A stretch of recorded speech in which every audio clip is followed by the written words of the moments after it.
அனைவருக்கும் வணக்கம். தேசிய மகளிர் ஜோதிட கூட்டமைப்பின் சார்பாக அனைவரையும் வரவேற்பதில் பெருமகிழ்ச்சி அடைகின்றேன். ஜோதிட ரகசியங்கள்ங்கிற நிகழ்ச்சியில நமது இன்றைய ஞாயிற்றுக்கிழமை அன்னைக்கு அனைவரும் இன்னைக்கு ஒன்று கூடியது மற்றற்ற மகிழ்ச்சி அளிக்கிறது. இந்த நிகழ்ச்சியை துவங்குவதற்கு முன்பு கடவுள் வாழ்த்து படுவதற்காக நமது வளரும் இளம் ஜோதிடர் பாண்டீஸ்வரன் ஐயா அவர்கள் கடவுள் துதியை பாடி இந்த நிகழ்ச்சியை ஆரம்பிக்க வைக்குமாறு கேட்டுக்கொள்கின்றேன். ஐயா பாடுங்க. அனைவருக்கும் வணக்கம். குருவுக்கு வணக்கம். ஓம் சூரிய பகவானை போற்றி, ஓம் சந்திர பகவானை போற்றி, ஓம் செவ்வாய் பகவானை போற்றி, ஓம் குரு பகவானை போற்றி, ஓம் புதன் பகவானை போற்றி, ஓம் சுக்கிர பகவானை போற்றி, ஓம் சனீஸ்வர பகவானை போற்றி, ஓம் ராகு பகவானை போற்றி, ஓம் கேது பகவானை போற்றி, ஓம் அஸ்வினி மகம் மூலம் கேது பகவானை போற்றி, ஓம் பரணி பூரம் பூராடம் அதிபதி சுக்கிர பகவானை போற்றி, ஓம் கார்த்திகை உத்தரம் உத்திராடம் சூரிய பகவானை போற்றி, ஓம் ரோகிணி அஸ்தம் திருவோணம் சந்திர பகவானை போற்றி, ஓம் மிருகசீரிஷம் சித்திரை அவிட்டம் செவ்வாய் பகவானை போற்றி, ஓம் திருவாதிரை சுவாதி சதயம் ராகு பகவானை போற்றி, புனர்பூசம் விசாகம் பூரட்டாதி அதிபதி குரு பகவானை போற்றி, ஓம் பூசம் அனுசம் உத்திராட்டாதி சனி பகவானை போற்றி, ஓம் ஆயில்யம் கேட்டை ரேவதி புதன் பகவானை போற்றி. ஓம் நமச்சிவாய். ஓம் சிவாய நம. ஐந்து கரத்தனை ஞான முகத்தினை இந்தி இளம்பெறை போலும் ஏற்றினை நந்தி மகந்தனை ஞாழ குணித்தினை புத்தியில் வைத்து இறையனை போற்றுகின்றேனே. ஓம் ஹஸ்தி பிசாசிலிக்கி ஸ்வாஹா. எனது குருவையும் தாய் தந்தையரையும் வணங்கி இந்த நிகழ்ச்சியை நான் ஆரம்பிச்சு வைக்கிறேன். இந்த நிகழ்ச்சிக்கு இன்று சிறப்பு நட்சத்திர ஜோதிட கலைவாணி அவர்கள், அதாவது ஜோதிடத்தின் சிறப்புரையாற்ற வருகை புரிந்திருக்கக்கூடிய astro V Kosala Devi madam பொள்ளாச்சியிலிருந்து நமக்காக வருகை புரிஞ்சிருக்கிறாங்க. இவர்கள் பல ஆண்டுகளாக ஜோதிட சேவை செஞ்சிட்டு இருக்கிறாங்க. ஆசிரியர் பணியில் இருந்தாலும் ஜோதிடத்தின் மீது தனியாத ஒரு காதலால் நிறைய விஷயங்கள் பிரசன்ன அடிப்படையில, நிறைய பாரம்பரிய அடிப்படையில நிறைய விஷயங்களை கற்று நிறைய வாடிக்கையாளர்களுக்கு நல் வழிகாட்டியாகவும் சிறந்த ஒரு ஜோதிட வல்லுநராகவும் சிறந்த ஆசிரியராகவும் இருக்கக்கூடிய கோசலா தேவி மேடம் அவர்களை அன்புடன் வரவேற்பதில் பெருமகிழ்ச்சி அடைகின்றோம். மேடம் வாங்க. இன்று மேடம் நமக்கு கொடுக்கக்கூடிய சப்ஜெக்ட் என்னன்னு பாத்தீங்க. வணக்கங்க மேடம். இன்னைக்கு நமக்கு வழங்கக்கூடிய சப்ஜெக்ட் என்னன்னு அப்படின்னு பாத்தீங்க அப்படின்னா, எல்லாருமே நம்ம ஜோதிடம் படிக்கிறோம். ஆனா பலன்கள் எடுக்கக்கூடிய சூட்சமங்களும் எப்படி எடுக்கிறது, எப்படி சொல்றது அப்படிங்கிறது நிறைய பேர் தடுமாறிக்கிட்டு இருக்கிறோம். அதை எப்படி நம்ம சொல்லலாம், எப்படி சூட்சமங்கள் பலன்கள் சொல்லலாம், ஒரு பாவகத்தை வச்சு இன்னொரு பாவகத்தை எப்படி நாம பலன்கள் எடுக்க முடியும் அப்படிங்கிறத பற்றி மேடம் எளிமையான முறையில மேடம் நமக்கு இன்னைக்கு சூட்சம கருத்துக்களை, ஏன்னா ஜோதிடங்கிறது பெரிய கடல். அதுல நம்ம பேசிட்டு இருந்தா விடி பேசிட்டு இருக்கலாம். அது கல்விக்கு கரையில கற்பவர் நார்சிலன்னு சொல்லுவாங்க. அதே போலதான் நம்ம நிறைய விஷயங்கள் நம்ம படிச்சிருக்கிறோம். ஆனா இருந்தாலும் இந்த ஷார்ட் டைம்ல நமக்கு இந்த விஷயத்த கொடுக்கறது அப்படிங்கிறது ரொம்ப பெரிய விஷயம். ஆனா அதையும் நமக்கு சார்ட் அவுட் பண்ணி மேடம் இன்னைக்கு நமக்கு ஒரு சிலதை நமக்கு கொடுக்குறாங்க. அப்புறம் இன்னொரு நாள் இன்னொரு நிகழ்ச்சியில திரும்பவும் இன்னும் இதனுடைய கண்டினியூவும் நமக்கு கிடைக்கிறதுக்குண்டான வாய்ப்பையும் இறைவன் நமக்கு கொடுப்பாரு அப்படிங்கிறதுக்கு தெரிவிச்சுக்கிறேன். மேடம் அவர்களை இப்ப நம்ம எளிய முறையில் சூட்சும பலன்கள் எடுக்கிறதுக்கு உண்டான முறைகளை நமக்காக சொல்லித்தர வரப்போறாங்க. மேடம் வாங்க, நீங்க உங்களுடைய உரையை ஸ்டார்ட் பண்ணுங்க.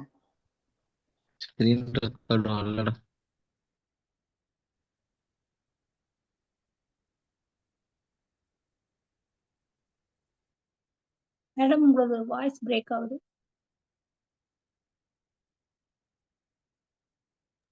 நீங்க பேசலாங்க மேடம், பேசுங்க. அனைவருக்கும் வணக்கம். எனையாலும் ஈசனையும் நவகிரகங்களையும் பஞ்சபூதங்களையும் வணங்கி இந்த வாய்ப்பை எனக்கு நல்கிய பிரபஞ்சத்திற்கும் கனகாம்பாள் மேடத்திற்கும் நன்றியை தெரிவித்து இந்த பதிவை உங்களுக்காக தருகிறேன். இப்போ நம்ம ஒரு ஜோதிடம் அப்படிங்கிறது நம்ம பார்க்கும்போது நம்ம நிறைய படிக்கிறோம், ஆனா பலன் எடுக்கிறது நம்மளுக்கு தெரிய மாட்டேங்குது. இப்ப ஜோதிடம் அப்படிங்கிறது சதுரங்க கட்ட மாதிரி தாங்க. அதுல எப்படி ராஜாராணி ரொம்ப முக்கியமோ அது மாதிரி இதுல ராஜாராணி இறக்குறது சூரியனும் சந்திரனும்.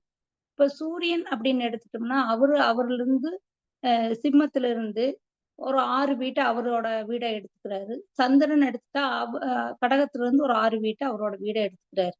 இதை நம்ம சிம்ம மண்டலம் கடக மண்டலம்னு சொல்றோம். இப்ப நம்ம ஜாதகத்தை எடுத்து நம்ம பலன் சொல்றதுக்கு ஃபர்ஸ்ட் நம்ம என்னென்ன பார்க்கணும் அப்படிங்கிறத ஃபர்ஸ்ட் பார்க்கலாங்க. இப்ப லக்னத்தை பார்க்கணும். இப்ப லக்னம் என்ன லக்னம்? லக்னம் எங்க விழுந்திருக்கு? சரத்துல விழுந்திருக்குதா? சிரத்துல விழுந்திருக்குதா? உபயத்துல விழுந்திருக்குதான்னு பார்க்கணும். அடுத்து ராசியை பார்க்கணும். அதே மாதிரி ராசி வந்து சரமா, ஸ்திரமா, உபயமான்னு நம்ம பார்க்கணுங்க. அடுத்து நட்சத்திரம். அந்த நட்சத்திரம் எந்த ஒரு கிரகத்தோட நட்சத்திரம், அது எத்தனாவது பாதத்துல இருக்குது அப்படிங்கறத பார்க்கணும். ஏன்னா அப்பதான் வந்து நவாம்சத்துல வந்து அது எங்க இருக்கும் அப்படின்னு நம்மளுக்கு தெரியும். அடுத்து அடுத்து நம்ம என்ன பண்ணோம்னா, நம்ம நாள் என்ன நாள்ல பிறந்திருக்காங்க, திங்கட்கிழமை பிறந்திருக்காங்கன்னா அந்த லக்னத்துக்கு சந்திரன் எங்க இருக்காரு அப்படின்னு பார்க்கணும். புதன்கிழமைனா புதன் எங்க இருக்காரு அப்படின்னு பார்த்துக்கணும். திதியோட 2 வகை பார்க்கணும். வளர்பிறை, தேய்பிறை, யோகம், கர்ணம் இது பார்க்கணும். கர்ணநாதர் பார்க்கணும். கர்ணநாதர் லக்னத்துல இருந்து எத்தனாவது இடத்துல இருக்காரு. அப்ப கர்ணநாதர் நம்மளுக்கு நல்லது செய்வார், கெடுதல் செய்வாரா, இல்ல நல்லதும் செய்ய மாட்டார், கெடுதல் செய்ய மாட்டாரா அப்படின்னு லக்னத்துல யாரு இருக்கிறாங்கன்னு பார்க்கணும். லக்னாதிபதி எங்க நிக்கிறாரு, லக்னாதிபதியே 6 பாக்குறாங்க. லக்னத்துல இருப்பவரை யாரு பாக்குறாங்க, லக்ன புள்ளி என்ன, அந்த லக்ன புள்ளியோட அதிபதி யாரு, அவரு எங்க இருக்காருன்னு பார்க்கணும். அடுத்து லக்னாதிபதியோட சேர்ந்த கிரகங்களை பார்க்கணும். பரிவர்த்தனையான கிரகங்களை பார்க்கணும். இப்ப லக்னாதிபதியும் சந்திரனும் அவங்களுக்குள்ள 6, 8 இருக்காங்களா, 1, 5 இருக்காங்களா, திரிகோணத்துல இருக்கிறாங்களா, எதுல இருக்காங்கன்னு நம்ம பார்த்துக்கணும். அதே மாதிரி லக்னமும் அதாவது லக்ன புள்ளியும் சந்திரனும் எப்படி 6, 8 இருக்கிறாங்களான்னு பார்க்கணும். லக்ன பாவம் வந்து 2 ஆதிபத்தியம் இருக்கு. இப்ப வந்து மேசம் அப்படின்னா விருச்சகம் இருக்கும். அப்ப வந்து அந்த 2 ஆதிபத்தியம் வந்து எங்க இருக்குது, இதுக்கு அந்த லக்னாதிபதிக்கு ஒரு பாவம் எத்தனாவதுல இருக்குது, இன்னொரு பாவம் எத்தனாவது வீட்டுல இருக்குதுன்னு பார்க்கணும். அப்ப லக்னத்தோட சுபர் யாரு, பாவர் யாரு, இதெல்லாம் பார்த்துதான் பலன் சொல்லணும். அப்போ லக்னம் ராசி ரெண்டுமே 6, 8, 12 இருக்கக்கூடாது. அப்படி இருந்தா அவங்களுக்கு வந்து உடல் ஒத்துழைக்கும் போது மனம் ஒத்துழைக்காது, மனம் ஒத்துழைக்கும் போது உடல் ஒத்துழைக்காது அப்படின்னு சொல்லலாம். தசாநாதர் ஒரு சுக்கிர திசை நடக்குதுன்னா, அதுல சனி புத்தி நடக்குதுன்னா, சுக்கிரன் வந்து ஜாதகத்துல எங்க இருக்கார், சனி எங்க இருக்கார். அப்ப வந்து சுக்கிரனுக்கு சனி 1, 5, 9ல இருந்தா இது வந்து நல்ல, இந்த சுக்கிர திசை சனி புத்தி நல்ல பலன் தரும். ஆனா 6, 8, 12 இருந்தா கொஞ்சம் சுமாரான பலனை கொடுக்கும் அப்படின்னு சொல்லணும். நம்ம வந்து எப்பவுமே வந்து நம்மளுக்கு வர்ற வாடிக்கையாளர்கிட்ட வந்து நெகட்டிவ் தாட்ஸ் சொல்லக்கூடாது. அவங்களுக்கு ஏதாவது ஒரு பிரச்சனை அப்படின்னு வந்து இருக்கும். அதை வந்து இதெல்லாம் நல்லா இருக்குங்க அப்படின்னு சொல்லிட்டு கொஞ்சம் டைம் கொஞ்சம் சரியில்லாம இருக்குது, நீங்க இந்த கோயிலுக்கு போங்க அப்படின்னு சொல்லணும். ஏன்னா ஜோதிடரோட வாக்கு பலிதமாகும். அதனால வந்து நம்ம நெகட்டிவ் தாட்ஸ் சொல்லும்போது அது நம்ம நாவில் இருந்து சரஸ்வதி வழி நடத்துறதுனால அது ஏதாவது வந்து நெகட்டிவ் ஆயிரும். முடிஞ்ச வரைக்கும் பாசிட்டிவா சொல்றதுக்கு பாருங்க. அடுத்தது தசாநாதர் வந்து புத்திநாதர் 2 பேரும் அவங்களுக்குள்ள 6, 8 இல்லை அப்படிங்கும்போது கண்டிப்பா நல்லா இருக்கும். அடுத்தது நம்ம வயசை பார்க்கணும். அதாவது வந்து அந்த வயதோட்டல, அதாவது இந்த வயசுக்கு தகுந்த வயதோட்ட லக்னம்னு ஒண்ணு இருக்கு. அது வந்து நீங்க படிச்சீங்கன்னா தெரியும். அதுக்கு தகுந்த மாதிரி கிரகங்களை நம்ம நகர்த்திட்டே போகணும், லக்னத்தை நகர்த்திட்டே போகணும். அடுத்து கோச்சத்தை பார்க்கணும். அப்புறம் தசாநாதரும் புத்திநாதரும் தங்களுக்குள்ள பரிவர்த்தனையா இருக்கிறாங்களா அப்படின்னு பார்க்கணும். புத்திநாதரோட சேர்ந்து என்னென்ன கிரகங்கள் இருக்குது, தசாநாதரோட சேர்ந்து என்னென்ன கிரகங்கள் இருக்குது, இது எல்லாம் பார்க்கணும். அப்ப தசாநாதர் எங்க பாக்குறாரு, அதாவது வந்து செவ்வாய் எடுத்துட்டா 4, 7, 8 இருக்கும். குரு எடுத்தா 5, 7, 9 இருக்கும். அப்ப தசாநாதர் எந்தெந்த இடத்த பாக்குறாரு, எந்தெந்த கிரகத்தோட பரிவர்த்தனையா இருக்குது, பரிவர்த்தனை கிரகங்கள் எந்த இடத்த பாக்குது, புத்திநாதர் பாக்குற இடங்களை பார்க்கணும். அப்புறம் அதோட ராகு கேதோட நிலை, சனியோட நிலை, இதெல்லாம் பார்த்துதான் நம்ம வந்து கண்டிப்பா பலன் சொல்லணும். அப்பதான் வந்து பலன் கரெக்டா வரும். அப்ப வந்து பாவத் பாவகம்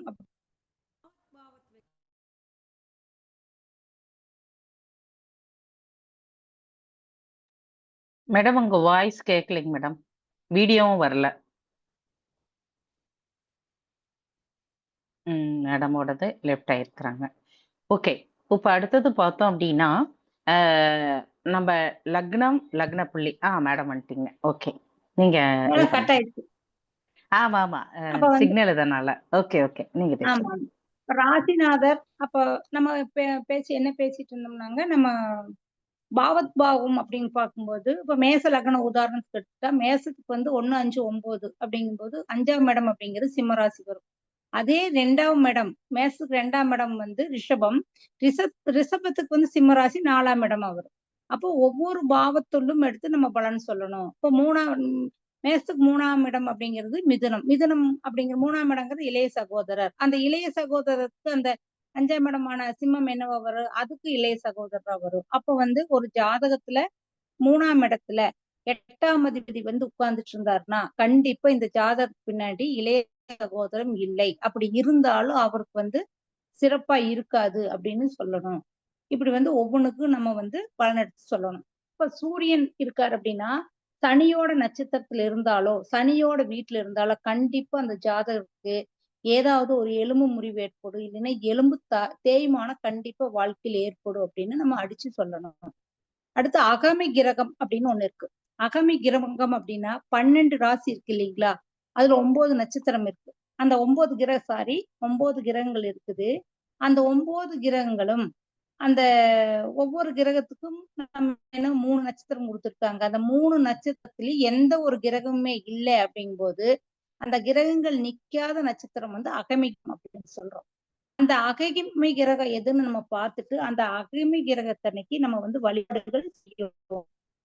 அந்த நட்சத்திர அதிபதி இப்ப செவ்வாய் வந்து அகமை கிரகமா வருது அப்படிங்கும்போது செவ்வாய்யோட அதிபதி முருகப்பெருமாள். அப்ப முருகப்பெருமாளோட அறுபடை வீட்டுக்கு போய் வழிபாடு செய்யணும். அப்ப வந்து அந்த நட்சத்திரோட பலன் நம்மளுக்கு கிடைக்கும். அதே மாதிரி அபிஷேக நட்சத்திரம் அப்படின்னு இருக்குது. இப்போ ஒரு ஜாதகத்துல எந்த கிரகம் வலு குறைவா இருக்கோ, அதாவது வந்து குறைந்த பாகை வாங்கி இருக்குதோ, அந்த கிரகம் வந்து எந்த நட்சத்திரத்தில் நிக்குதோ அந்த நட்சத்திரத்துக்கு 27வது நட்சத்திரம் வந்து அபிஷேக நட்சத்திரம். இப்ப வந்து ஒரு செவ்வாய் எடுத்துக்கிறோம். செவ்வாய் வந்து இப்ப அஸ்வினியில் நிக்குதுன்னு வச்சுக்கலாம்.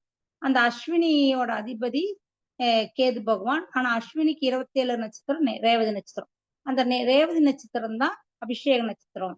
அப்போ அந்த அபிஷேக நட்சத்திரமான ரேவதி வர்ற நாளன்னைக்கு சிவன் கோயில் போய் நம்ம அபிஷேகம் செய்யும் போது அந்த கிரகம் வலுவாய்க்கும். இதுக்கு பேரு அபிஷேக நட்சத்திரம் அப்படின்னு சொல்றாங்க.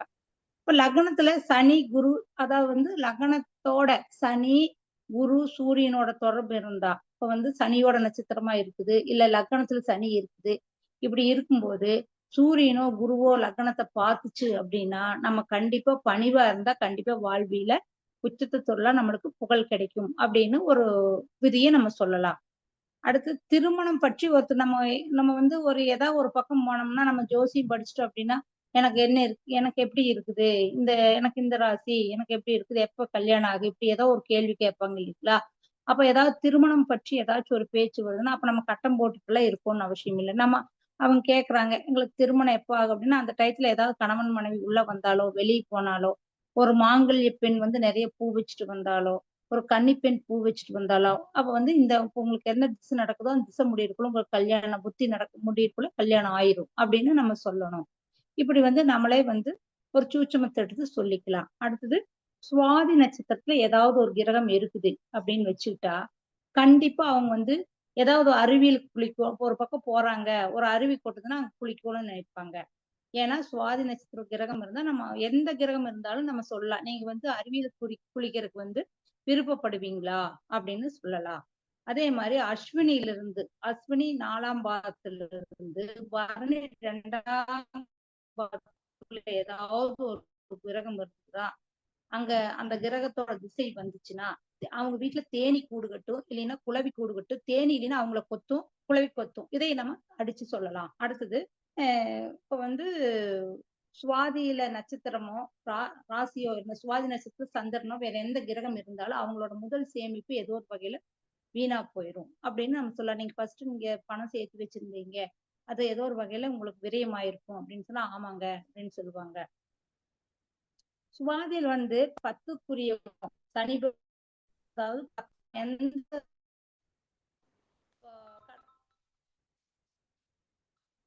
எந்த லக்னமா இருந்தாலும் உங்க வாய்ஸ் பிரேக் அமாவாசை ஆகுது அன்னைக்கு மேடம். இப்போ ஓகே. சாரிங்க மேடம், வந்துருச்சு. ஒரே நிமிஷம் வருதாங்க மேடம், கேக்குதுங்களா மேடம்? கேக்குதா மேடம்? கேக்குதாங்க மேடம்? ஹலோ, கேக்குது கேக்குது மேடம். ம். அப்ப வந்து பாதியில 10 சனி பகவான் இருந்தா கண்டிப்பா இவங்களோட வீட்டுல அமாவாசை நாள்ல இறந்தவங்க இருப்பாங்க. ஏன்னா அந்த இதை வந்து நம்ம அந்த சூட்சும விதியை நம்ம வந்து அவங்களுக்கு சொல்லலாம். இப்போ வந்து அஸ்வினியில இருந்து பரணி வரைக்கும் ஏதாவது ஒரு கிரகம் இருந்து அந்த கிரகம் திசை நடத்துச்சுன்னா கண்டிப்பா இவங்க வீட்டுல அமாவாசையில இருந்தவங்க இருந்தாங்களா அப்படின்னு வெளிநாடு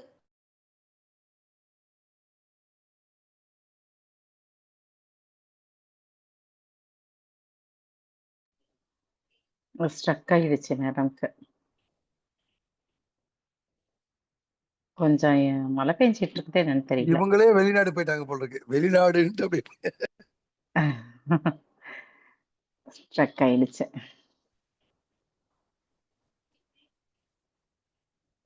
மேடம் இங்க மழை பெஞ்சிட்டு இருக்குது. இங்க நல்லா மழை பெஞ்சிட்டு கரெக்ட். இருக்குது. அதான் மழை பெஞ்சிட்டு இருக்குதுன்னு சொல்ல இறைவனுக்கு தான் நன்றி. நம்ம ஒரு கெஸ்ஸிங்ல மழை பெஞ்சிருக்கு, டவர் ப்ராப்ளம் இருக்குன்னு நினைச்சோம். அதே மாதிரியே இருக்கு. சரி, ஓகே, இப்ப சொல்லுங்க, வெளிநாடு பேசுங்க. செல்றோம்னு ஒருத்தவங்க வந்து வெளிநாடு வந்து எங்க பையன் போகணும் அப்படின்னு கேக்குறாங்க அப்படின்னா அவங்களோட ஜாதகத்தை எடுத்து பார்க்கணும். அவங்க ஜாதகத்துல 6, 8, 12 சுபத்துவமா இருந்துச்சுன்னா கண்டிப்பா அவன் வெளிநாடு செல்வான். இவனோட வாழ்க்கை வெளிநாட்டுல தொடங்கும் அப்படின்னு சொல்லலாம். இப்போ வந்து ஒரு கிரகம் உச்சமா இருக்குது, ஒரு ஜாதகத்துல ஏதாவது ஒரு கிரகம் உச்சமா இருந்துச்சுன்னா அந்த கிரகத்தோட தசா புத்தி வந்துச்சுன்னா கண்டிப்பா வெளிநாடுல போய் அவங்க வந்து புகழ் பெறுவாங்கன்னு சொல்லலாம். ஒரு ஜாதகத்துல ஆட்சி பெற்ற கிரகங்கள் இருந்தா அந்த கிரகங்களின் தசா புத்தி வந்துச்சுன்னா கண்டிப்பா இவங்க உள்ளூர்ல வந்து ஆஹ் உச்சம் ஆட்சி பெற்ற கிரகங்கள் வந்து இவங்க வந்து உள்ளூர்ல நல்ல வாழ்க்கை இவங்களுக்கு இருக்குது அப்படின்னு சொல்லலாம்.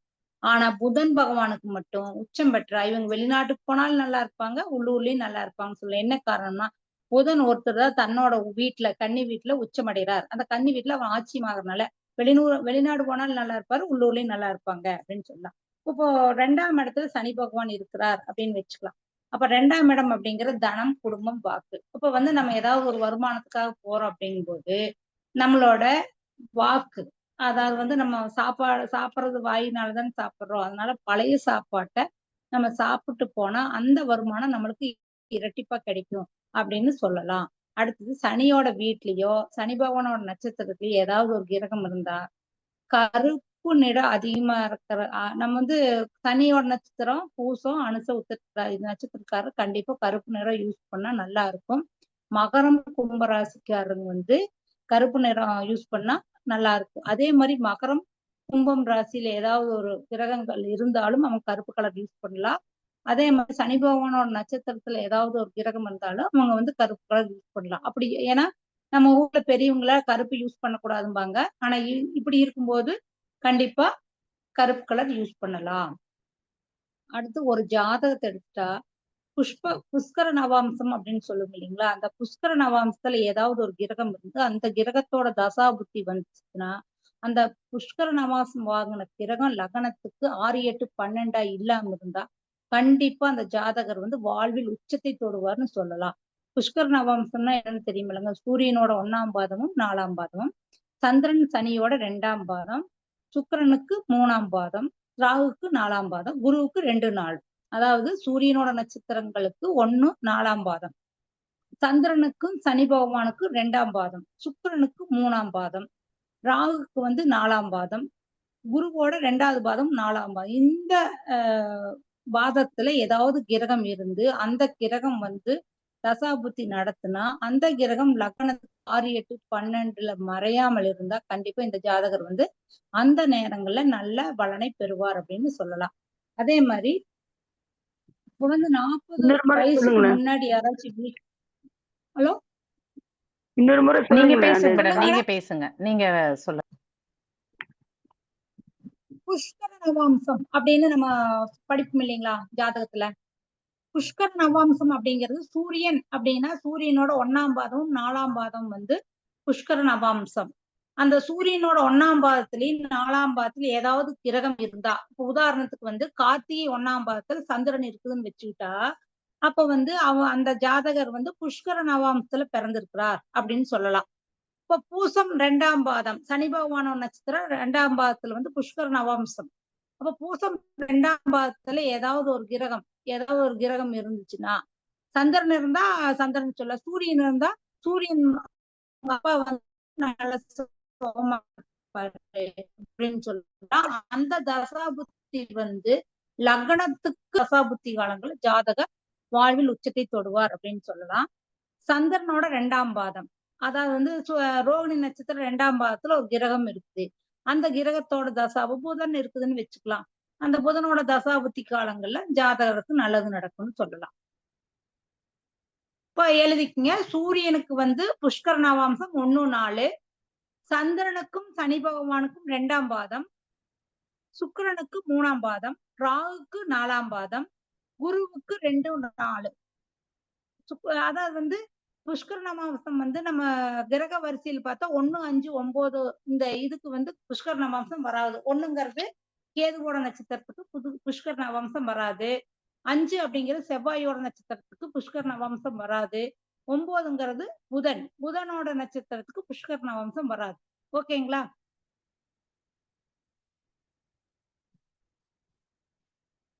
அப்புறம் வந்து 4ல வந்து 4ஆம் வீடு அப்படிங்கிறது தானே வீடு கட்டுறது யோகம். 4ஆம் வீட்டுல வந்து சனி பகவான் இருக்காரு. சனி பகவானோட திசை நடத்துறாரு அப்படிங்கும்போது அந்த நேரத்துல நம்ம வீடு கட்டணும்னா அந்த வீட்டு வீடு வந்து ரொம்ப ஸ்லோவா நடக்கும். கண்டிப்பா சீக்கிரம் வீடு கட்ட முடியாது. ரொம்ப ரொம்ப ஸ்லோவா நடக்கும். அப்ப அந்த நேரத்துல வந்து நாங்க வீடு கட்டி பாதியில் நிக்குது, என்ன பண்றதுங்க அப்படின்னு வந்தாங்கன்னா அவங்க எடுத்து பார்த்துட்டு 4ஆம் இடத்துல உங்களுக்கு சனி பகவான் இருக்குது, கொஞ்சம் ஸ்லோவா தான் நடக்கும், கவலைப்படாதீங்க, ஆனா முடிச்சிடுவீங்க அப்படின்னு சொல்லணும். அடுத்து 40 வயசுக்கு முன்னாடி யாராச்சும் வீடு வாங்கினா அந்த வீட்டுல ஏதாவது ஒரு கண்டிப்பா ஒரு குற்றம் குறை இருக்கும். 40 வயசுக்கு அப்புறம் வாங்குற வீடுகள் தான் சிறப்பா இருக்கும் அப்படின்னு ஜோதிட விதி சொல்லுது. இப்ப வந்து ஒரு ஜாதகர் அப்படிங்கிறது லக்னம். அந்த லக்னத்துக்கு 7க்குரியவர் 6ல் இருந்தாலோ, லக்னாதிபதிக்கு வந்து அந்த லக்னத்துக்கு 7க்குரியவர் 6ல் இருந்தாலோ கண்டிப்பா கணவன் மனைவிக்குள்ள பிரச்சனை வரும். அப்ப வந்து ஒரு உதாரணத்துக்கு ஒரு துலாம் லக்னம் அப்படின்னு எடுத்துக்கலாம். 7க்குரியவர் செவ்வாய். செவ்வாய் வந்து துலாம் லக்னத்துக்கு ரிஷபத்துல இருக்கார். அப்ப வந்து லக்னாதிபதி வந்து அதுக்கு வந்து 1, 5, 9 இருக்கும்போது பிரச்சனை வராது. லக்னத்துக்கும் 8ல இருந்து லக்னாதிபதிக்கு 8ல இருந்தா கண்டிப்பா கணவன் மனைவிக்குள்ள பிரச்சனை வரும். அப்ப வந்து பார்த்து நம்ம வந்து மேரேஜ் பண்ணணும். அவங்க குடும்ப வாழ்க்கையில ஏதாவது பிரச்சனை வந்தாலும் பெரியவங்க தலையிட்டு அதை முடிச்சு வைக்கணும் அப்படின்னு நம்ம சொல்லணும்.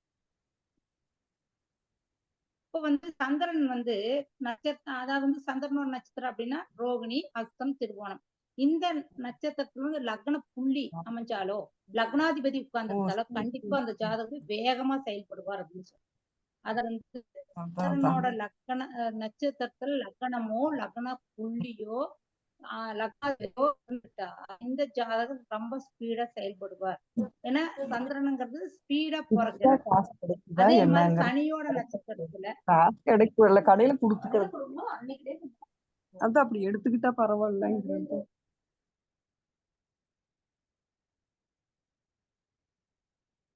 சனியோட நட்சத்திரத்துல லக்ன புள்ளியோ லக்னாதிபதியோ இருந்தாங்கன்னா கண்டிப்பா இந்த ஜாதகர் கொஞ்சம் மெதுவாத்தான் செயல்படுவார். அவர் வந்து பழமை விரும்பியே இருப்பார். இவருக்கு வந்து இந்த மேக்கப் பண்றது இதெல்லாம் பிடிக்காது அப்படின்னு சொல்லணும். இப்ப பூச நட்சத்திரக்காரர் ஒருத்தர் இருக்காங்க அப்படின்னா அதை கொண்டுட்டு வர்றாங்க. இவங்க வந்து பூச நட்சத்திரம். சரி, அடுத்து லக்னாதிபதி வந்து பூச நட்சத்திரத்துல போய் உட்கார்றார். இப்ப வந்து சுக்கிரன் லக்னாதிபதியா இருந்து சுக்கிரன் வந்து பூச நட்சத்திரத்துல இருந்தாலும் சுக்கிரன்ங்கிறது ஆடை ஆபரண பிரியர். ஆனா வந்து பூச நட்சத்திரத்துல இருக்கும்போது கண்டிப்பா இவர் வந்து அதிகமா வந்து சிம்பிளா இருக்கிறத விரும்புவாரு. பழைய இதை வந்து இவங்க படிக்கிறதெல்லாம் வந்து அகழ்வாராய்ச்சி இது மாதிரி இவங்களை படிக்க வைங்க அப்படிங்கிற மாதிரி நம்ம சொல்லலாம். ஒரு எந்த ஜாதகம் அந்த ஜாதகத்துல ஏதாவது ஒரு கிரகம் ஆட்சி பெற்றிருந்தா கண்டிப்பா அந்த ஜாதகர் வந்து அழகா இருப்பாரு அப்படின்னு சொல்லலாம். சனி வளர்த்துட்டா, ஒரு ஜாதகத்துல சனி வளர்த்துட்டா கண்டிப்பா இவங்க வீட்டுல ஏதாவது ஆசிரியர் வேலை செய்யறவங்க இருப்பாங்க அப்படின்னு சொல்லலாம். இப்ப 4, 7, 12 அதாவது வந்து 4, 7, 12ஆம் பாவம் வந்து சுகபாவம் சொல்லலாம். 4ஆம் பாவம் அப்படிங்கிறது சுகமா இருந்தா, நல்லா வலுத்து இருந்தா இவங்க வந்து இளமை பருவத்துல நல்லா சுகமா இருப்பாங்கன்னு சொல்லலாம். 7ஆம் பாவம் வலுத்து இருந்தா இவங்க திருமணத்திற்கு பின்னாடி சுகமா இருப்பாங்கன்னு சொல்லலாம்.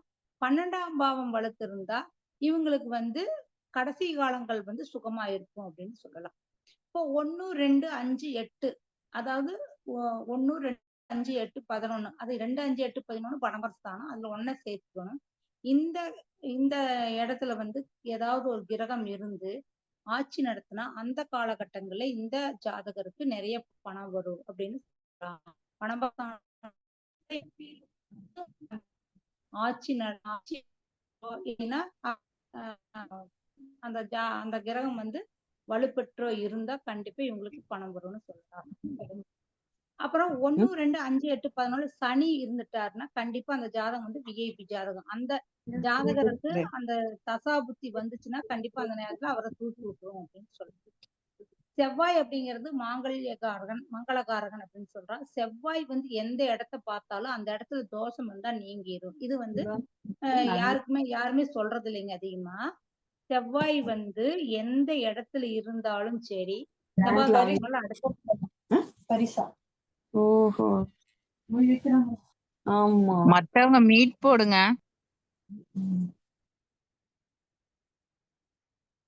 செவ்வாய் வந்து மங்களகாரம்னு சொல்றோம். செவ்வாய் வந்து எந்த இடத்துல இருந்து பார்த்தாலும் யாரை பார்த்தாலும் அந்த இடத்துல ஏதாவது தோஷம் இருந்தாலும் கண்டிப்பா நீங்கிரும் அப்படின்னு சொல்லலாம். வந்து இப்போ நம்ம வந்து செவ்வாய்க்கிழமை அன்னைக்கு கண்டிப்பா வீடு வந்து கிரக பிரவேசம் பண்ணக்கூடாதுன்னு சொல்லுவாங்க. ஆனா வந்து அந்த நேரத்துல வந்து நம்ம வீடு கிரையும் பண்ணணும்னா அந்த வீடு ரொம்ப நாளைக்கு நிலைச்சு இருக்கும். ஏன்னா செவ்வாய் தானே வீட்டுக்கு காரகன், நிலத்துக்கு காரகன். அதனால அப்படி சொல்லலாம். 2, 5, 8, 11 ஏதாவது ஒரு கிரகம் இருந்தா இந்த இந்த ஜாதகத்துக்கு வந்து கண்டிப்பா பணம் வரும்னு சொல்லலாம். 4, 7, 12 சனி இருக்க சோம்பேறி. அவர் வந்து சோம்பேறி. 4, 7, 12 ஏதாவது ஒரு கிரகம் இருந்துச்சுன்னா இந்த ஜாதகம் வந்து சோம்பேறி. இவர் வந்து சரியா வந்து வேலை செய்ய மாட்டாரு அப்படின்னு சொல்லலாம். ஏன்னா சோம்பலுக்கு காரகன் சனி பகவான். அந்த சனி பகவான் வந்து 4, 7, 12 இருந்தா கண்டிப்பா இவர் வந்து தூக்கம் விரும்பி அப்படின்னு சொல்லலாம். நம்மளுக்கு வந்து நம்ம நம்ம ஏதாவது நம்ம ஜாதகத்துல தோஷம் இருந்துச்சுன்னா நம்ம ஏதாவது ஜாதகர்கிட்ட ஜோசிகாரர்கிட்ட போய் பார்க்கும்போது உங்களுக்கு இந்த தோஷம் இருக்குது அந்த தோஷம் இருக்குதுன்னா நாம சிம்பிளா இருந்துட்டு நம்மளுக்காக எதையுமே நம்ம சம்பாதிக்கிறது 100 ரூபாய் சம்பாதிச்சோம்னா நம்ம சாப்பாட்டுக்கு மட்டும் எடுத்து மீதியெல்லாம் நம்ம பிள்ளைகளுக்காக சேர்த்து வச்சோம்னா நம்ம ஜாதகத்துல அந்த தோஷம் வேலை செய்யாது. ஏன்னா ஒரு சிலர் ஜாதகத்தை கொண்டு வருவாங்க, பாப்போம் உங்களுக்கு அந்த தோஷம் இருக்குது, நான் நல்லா தான் இருக்கிறேன், எனக்கு எந்த தோஷம் வேலை செய்யலிம்பாங்க. அதுக்கு காரணம் என்ன, அவங்க சம்பாதிக்கிற காசுல 5 பைசா அவங்களுக்காக அவங்க மிச்சம் பண்ண மாட்டாங்க. அதனால அவங்களுக்கு வந்து தோஷம் வேலை செய்யாது. இப்போ வந்து ஒரு ஜாதகத்தை எடுத்துட்டா கோச்சார பலன்களை வச்சுமே நம்ம பலன் சொல்லணும். தசாபுத்தி மட்டும் வச்சு சொல்லக்கூடாது, கோச்சாரத்தையும் எடுத்துக்கணும்.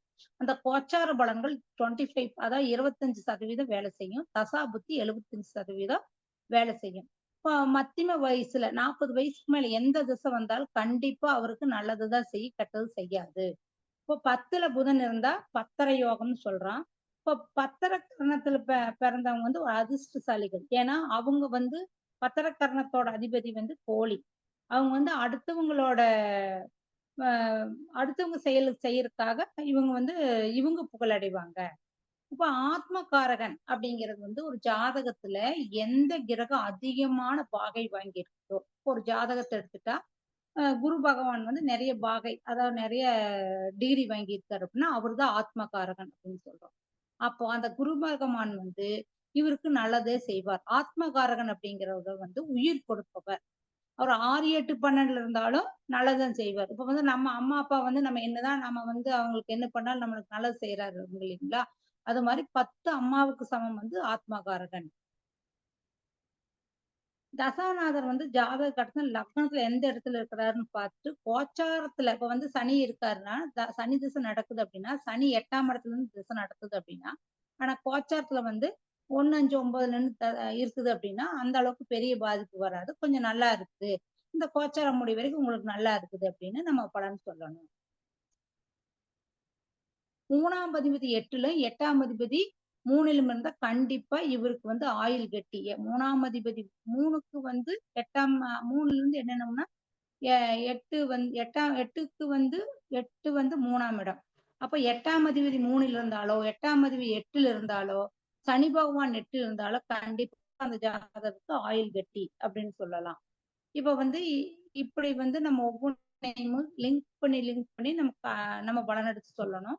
இப்போ நம்ம ஃபர்ஸ்ட் வந்து நம்ம கிட்ட ஒரு ஜாதகம் வருது அப்படின்னா ஃபர்ஸ்ட் நம்ம என்ன பண்ணணும்னா ஜாதகத்தை எடுத்து அதுல வந்து ஃபர்ஸ்ட் எழுதிக்கணும். எழுதிட்டு லக்னம் அப்படின்னா லக்னம், அப்ப இந்த என்ன கடக லக்னம், இப்ப ராசி அடுத்து எழுதணும். சந்திரன் கடகத்திலேயே இருக்கார் அப்படின்னா சந்திரன் கடகத்திலேயே இருக்கார், அவங்களுக்கு கடகராசி கடக லக்னம். அப்ப கடகராசி கடக லக்னம் என்ன நட்சத்திரம்னு பார்க்கணும், பூச நட்சத்திரம். அப்ப ஜாதகர்கிட்ட வந்து கேட்கணும், ஏங்க நீங்க கடகராசியா கடக லக்னமா பூச நட்சத்திரமான்னு கேட்கணும். உங்களுக்கு வந்து 35 வயசு 40 நாள் இத்தனை மாசம் ஆச்சுன்னு கேட்கும். ஆமான்னு சொல்லுவாங்க. ஏன்னா இதை வந்து ஃபர்ஸ்ட் செக் பண்ணிக்கணும். வயசை ஃபர்ஸ்ட் செக் பண்ணிக்கணும். நம்ம ராசி நட்சத்திரம் கரெக்டா போட்டு எடுத்திருக்கிறோமான்னு செக் பண்ணிக்கணும். அதுக்கப்புறம் தான் பலன் சொல்லணும். அடுத்தது வந்து அவர் என்ன கிழமையில பிறந்தார், அப்படி புதன்கிழமையில பிறந்திருக்கார், வியாழக்கிழமையில பிறந்திருக்கார் அப்படின்னா கிழமைநாதர் வலுவா இருக்காரான்னு ஃபர்ஸ்ட் பாருங்க. அந்த கிழமைநாதர் வந்து வலுவா இருந்துச்சுன்னா அவரை வந்து நம்ம அவருக்கு வந்து நிறைய நம்ம வழிபாடுகள் செஞ்சு அவரை வச்சு நம்ம நம்ம வந்து நல்லது சொல்லலாம் அந்த ஜாதகத்துக்கு. கர்ணநாதர் நல்லா இருந்தாருன்னா கர்ணநாதரை வந்து நம்ம வந்து அதை வச்சு இந்த ஜாதகத்தை வலுப்படுத்தலாம். திதிக்கு அதிபதி நல்லா இருந்தா அந்த திதிநாதரை வலுப்படுத்தலாம். இப்ப லக்னாதிபதி நல்லா இருந்தா அவரை வச்சு வழிபடுத்தலாம். அப்ப வந்து ஒரு ஜாதகத்துல கண்டிப்பா வந்து இது ஒரு ஒரு சில விதிகளை வச்சு இந்த ஜாதகம் மோசம் அப்படின்னு நம்ம சொல்லக்கூடாது. இப்ப செவ்வாய் தோஷம் சொல்றாங்க. செவ்வாய் தோஷம் வந்து மேக்சிமம் நம்ம பார்க்கும்போது 100க்கு 75% செவ்வாய் தோஷம் இருக்காது. ஏன்னா குருவோட வீட்டுல செவ்வாய் இருந்தாலோ குரு வந்து செவ்வாயை பார்த்தாலோ செவ்வாய் நிறைய நிறைய விதிவிலக்கு இருக்கு. அதெல்லாம் நம்ம படிச்சு பார்த்து தான் பலன் சொல்லணும். நம்ம வந்து டக்குன்னு பார்த்து இந்த செவ்வாய் தோஷம் இருக்குது அப்படின்னு சொல்லக்கூடாது. இப்போ உதாரணத்துக்கு ரிஷபத்துல குரு பகவான் இருக்கார் அப்படின்னு வச்சுக்கலாம். துலா லக்னம், அப்ப 12ல கன்னியில செவ்வாய் இருக்கார். அப்ப நம்ம பார்த்துன்னு சொன்னோமா லக்னத்துக்கு 12ஆம் இடத்துல செவ்வாய் இருக்கார். அப்ப அந்த செவ்வாய் இந்த ஜாதகருக்கு செவ்வாய் தோஷம் இருக்குன்னு சொல்லுவோம். செவ்வாய் தோஷம் இருக்குன்னு சொல்லிடுவோம். அவங்க என்ன பண்ணுவாங்க, செவ்வாய் தோஷம் இருக்கிற பொண்ணு மாப்பிள்ளைகளை பார்ப்பாங்க. அப்போ குரு வந்து 5ஆம் பார்வையா எங்க பார்ப்பாரு, கன்னி பார்ப்பாரு. அப்ப வந்து செவ்வாய் தோஷம் இருக்குமா, கண்டிப்பா இருக்காது. வந்து நம்ம வந்து இதெல்லாம் பார்த்துதான் பலன் சொல்லணும். ராகு கேதை கண்டிப்பா எடுத்துக்கணும். நம்மளுடைய மூதாதையர்கள் ராகு கேது. இப்ப ராகு கேது இப்ப இருக்குது அப்படின்னா இப்ப நம்ம என்ன பண்ணுவோம், உங்களுக்கு வந்து ராகு கேது இருக்குது, 7ல் ராகு இருக்குது, 1ல் கேது இருக்குது. இப்ப வந்து ராகு கேது தோஷம் இருக்குது, தோஷ நிவர்த்தி பண்ணணும். கொடுமுடி போங்க, அங்க போங்க, இங்க போங்க, அதெல்லாம் எதுவுமே வேண்டாம். இப்ப நம்ம எங்க தொலைச்சோமோ அங்கதானே தேடணும். அப்ப பாம்பு எங்க இருக்கும், புற்றுல இருக்கும். இப்ப வந்து நம்ம இது எடுத்துட்டோம்னா யூடியூப் போட்டு மருதுமலை ஐயாவோட புற்றுக்கண் பரிகாரம் அப்படின்னு ஒண்ணு இருக்கு. நீங்க யூடியூப்ல புற்றுக்கண் பரிகாரம் போட்டா மருதுமலை குருஜியோட புற்றுக்கண் பரிகாரம் இருக்குது. அந்த பரிகாரத்தை நீங்க நல்லா உள்வாங்கிட்டு அதை வந்து உங்களோட கிளைண்ட்டுக்கு சொல்லுங்க. அது செஞ்சாலே போதும், ராகு கேது தோஷம் நிவர்த்தி ஆயிரும். அதே மாதிரி நம்ம வந்து குழந்தை இல்லை அப்படிங்க வர்றவங்களுக்கு பழனி போக சொல்லணும். பழனியில போய் அந்த வெயிட்டிங் ஹால்ல இருந்து மேல அந்த படி மேல போய் நம்ம வெயிட் பண்ணுவோம் ஒரு கால்ல. அந்த உள்ள போற இடத்துல ரைட் சைடுல ஒரு குழந்தைய அம்மா மடியில தாங்கி சின்ன குழந்தைக்கு பால் ஊட்டுற மாதிரி ஒரு சிலை இருக்கு. அந்த சிலைக்கு என்ன பண்ணணும்னா ஏதோ நம்ம மிட்டாயோ குழந்தை என்ன விரும்பும் அதை கொண்டு வச்சு நம்ம சாமி கும்பிட்டா கண்டிப்பா குழந்தை கிடைக்கும் அப்படின்னு சொல்லலாம். எல்லாமே இழந்துட்டாங்க, எங்களுக்கு வந்து வேற எந்த ஒரு வழியுமே இல்லை, நாங்க வாழ்க்கையில என்ன பண்றதுன்னே தெரியல அப்படிங்கும்போது பழனி போய் காலையில் நடக்கிற மொட்டையாண்டி தரிசனம் செஞ்சுட்டு வந்தா கண்டிப்பா அவங்க வந்து இழந்ததை மீட்டு தருவாங்க. அப்போ ஒருத்தருக்கு வந்து ரொம்ப கஷ்டம், இப்போ வந்து இரவு வருதுன்னா பகல் வரும்.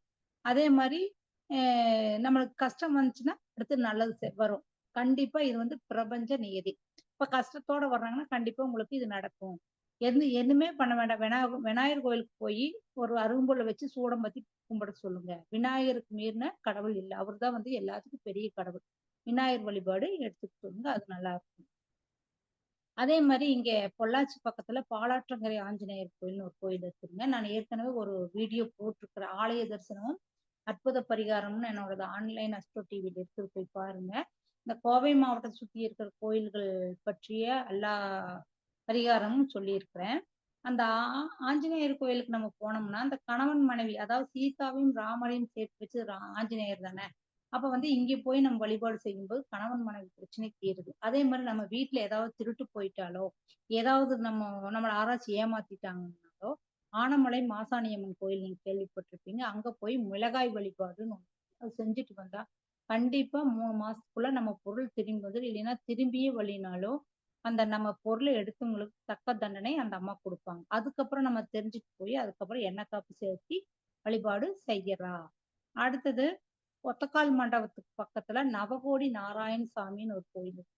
அந்த கோயில்ல போய் நம்ம வழிபாடு செஞ்சோம்னா, அங்க வந்து நம்மளுக்கு ஏதாவது பண பிரச்சனை இருக்கும்போது அங்க போய் கண்டிப்பா வழிபாடு செய்யுங்க. அடுத்து ராகு கேது திசை நடந்துச்சுன்னா, மருதமலை போங்க. அங்க வந்து பாம்பாடி சித்தரோட ஜீவ சமாதி. அந்த ஜீவ சமாதிய வழிபாடு செய்யுங்க. இப்போ பூசம், அனுசம் அதாவது சனி பகவானோட நட்சத்திரக்காரங்க என்ன பண்ணணும் அப்படின்னா, இங்க கோடி சாமியார் அப்படின்னு ஒரு சாமி இருக்காரு. அதாவது ஜீவ சமாதி புறவிபாளையம். அங்க போய் சாமி கும்பிட்டு வாங்க, சரியாயிடும். அடுத்தது நம்மளுக்கு ஏதாவது கர்ம வினை அதிகமா இருந்துச்சு அப்படின்னா, கணக்கம்பட்டி பழனிசாமி சாமிகள் கணக்கம்பட்டி சாமி போய் கும்பிட்டுவாங்க. நம்ம ஆனா வந்து கண்டிப்பா அந்த கோயிலுக்கு போனா, ஒரு 3 டைம் போகும்போது நம்மளுக்கு ஏதாவது ஒரு பிரச்சனை வரும்.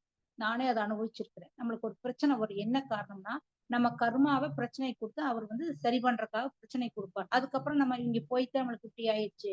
நம்ம வந்து நீ இங்க போகக்கூடாது அப்படிங்கிற மாரி நம்ம நினைப்போம்.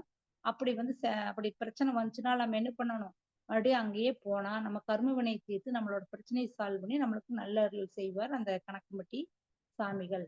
அதே மாதிரி தென் அத்தனாதிபாளையத்துல குகைப்பெருமாள் சாமி சித்தர்னு ஒரு சித்தர் இருக்கார். அவரோட ஜீவ சமாதி இருக்குது. அந்த ஜீவ சமாதியில போய் நம்ம வழிபாடு பண்ணா நம்ம என்ன நினைச்சாலும் நடக்கும். அது வந்து என்னோட அனுபவபூர்வமான உண்மை. இந்த 15 ஆண்டுகளுக்கு முன்னாடி என்னோட ஆன்மீக பயணம் அங்கதான் ஆரம்பிச்சது. அதுக்கப்புறம் நான் மாசம் மாசம் கிரிவலம் போறது, இந்த அளவுக்கு வந்து ஆன்மீகம், ஜோதிடத்துல எல்லாம் வர்றதுக்கெல்லாம் காரணம் என்ன அந்த குகைப்பெருமாள் சாமி சித்தர் மட்டும்தான். அங்க வந்து நிறைய அமாவாசை, பௌர்ணமி, திருவோண நாட்கள்ல நிறைய ஆயிரக்கணக்கான பேர் வர்றாங்க. அன்னதானம் நடக்குது, சாமி கும்பிட்டு போறாங்க. அவங்களோட நினைத்த காரியங்கள் நடக்குது. அப்ப வந்து நம்ம பரிகாரங்கள் சொல்லும்போது பெரிய லெவல்ல நம்ம கிளையண்ட்டுக்கு பரிகாரம் சொல்லக்கூடாது. பக்கத்துல இருக்கிற கோயில் எடுத்து பரிகாரம் சொல்லணும். நிறைய செலவு வைக்கக்கூடாது. ஏன்னா, அவங்க எத்தனையோ கஷ்டத்துல நம்மகிட்ட வர்றாங்க. அவங்களுக்கு நம்ம திரும்ப திரும்ப நம்ம வந்து நம்ம முடியாதவங்க வந்து பரிகாரம் பரிகாரம்னு சொல்லும்போது அவங்களுக்கு ரொம்ப சிரமமா போயிரும். அதனால வந்து சின்ன சின்ன பரிகாரங்கள குடுங்க. இப்ப வந்து குழந்தை இல்ல அப்படின்னு வரவங்கள என்ன பண்ண சொல்றீங்கன்னா, ஜிஹெச்ல போயி, குழந்தை பிரசவ வார்டுல போயி, அந்த குழந்தை பிறந்த தாயையும், அம்மாவையும் அம்மாவையும் பிள்ளையும் பார்த்துட்டு அவங்களுக்கு ஒரு மேரி பிஸ்கட் வாங்கி குடுத்துட்டு வர சொல்லுங்க. இப்ப அவங்களுக்கு அதே மாரி ஏதாவது தசாபுத்தி சரியில்ல, ஒரு ஆக்சிடென்ட் ஆகுற மாரி இருக்குது, ரத்த காயம் வர்ற மாரி இருக்குதுன்னு ஜாதகத்துல நம்மளுக்கு தெரியும். அப்ப தெரியும்போது நம்ம என்ன பண்ணணும்னா, ஜிஹெச்ல போய் இந்த ஆக்சிடென்ட் வார்டு இருக்கு இல்லைங்களா? அங்க போய் அங்க இருக்கிறவங்களுக்கு ஏதாவது ஒரு உதவி செஞ்சுட்டு, அந்த ரத்த காயம், அந்த கட்டு இதெல்லாம் பார்த்துட்டு வந்தாலே, நம்மளுக்கு தோஷ நிவர்த்தி ஆயிரும். இப்ப 7:30 சனி, அஷ்டம சனி, அர்த்தராஷ்ட சனி, இது மாரி சனி பகவான் காலகட்டங்கள்ல அவங்ககிட்ட நம்ம கிளையண்ட்டுக்கு என்ன சொல்லணும்னா, சனிக்கிழமை அன்னைக்கு சாப்பாடு வைக்க சொல்லலாம். இந்த ஏழைகளுக்கு செருப்பு வாங்கி கொடுக்கறது, போர்வை வாங்கி கொடுக்கறது, இது மாரி அதாவது வந்து சனி பகவான் அப்படின்னாலே வயதில் முதிர்ந்தவர்கள், அ க அதாவது உடல் ஊனம் மாற்றுத்திறனாளிகள் இவங்களுக்கெல்லாம் ஒரு உதவி செய்யும்போது, அவங்களோட பிரச்சனை படிப்படியா குறையும். அதே மாரி குழந்தைகள் குழந்தைகளுக்கு குருங்கிறது குழந்தை. குரு பகவான் வந்து இவங்களோட ஜாதகம் சரியில்லை அப்படிங்கும் போதும், குழந்தைகளுக்கு வந்து லட்டு வாங்கி குடுக்கலாம். குழந்தை இல்லாதவங்க போய் அங்கன்வாடி குழந்தைகளுக்கு லட்டு வாங்கி குடுக்கலாம். இப்படி எல்லாம் செய்யும்போது, அ படிப்படியா குறையறதுக்கு வாய்ப்பு இருக்கு. இப்ப வந்து புதன் நல்லா படிக்கணும் அப்படின்னா, புதன் நல்லா இருக்கணும். இப்போ மீனத்துல புதன் இருக்காரு. அப்ப வந்து மீனத்துல புதன் வந்து என்ன ஆகும்? அங்க நீச்சம். அப்ப வந்து இவங்க ஃபர்ஸ்ட் வந்து கல்வி வந்து தடுமாறி தான் இருக்கும். அப்ப வந்து புதன் சரியாகணும் அப்படின்னா, நாம என்ன பண்ணணும்னா, ஸ்கூல்ல எலிமெண்டரி ஸ்கூல் குழந்தைகளுக்கு போயி பேனா, பென்சில் வாங்கி குடுக்க சொல்லுங்க. சின்ன நோட்டு புக் வாங்கி குடுக்க சொல்லுங்க. இது மாரி சின்ன சின்ன பரிகாரங்கள் பண்ண சொல்லுங்க. இப்படி ஒவ்வொன்னும் செய்யும்போது அவங்களுக்கு நல்லா இருக்கும்.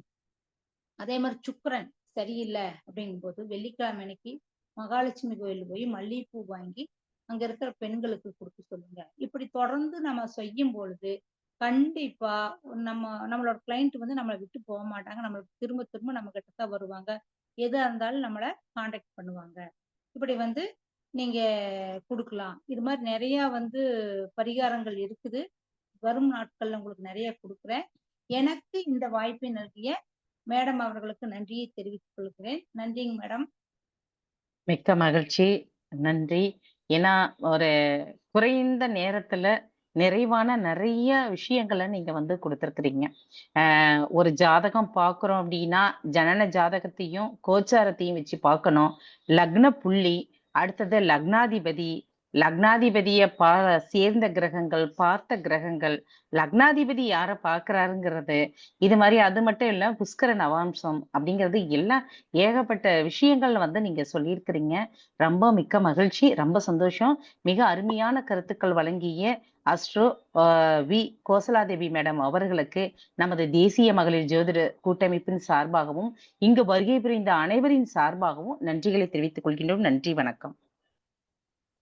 நன்றிங்க மேடம். நன்றிங்க மேடம்.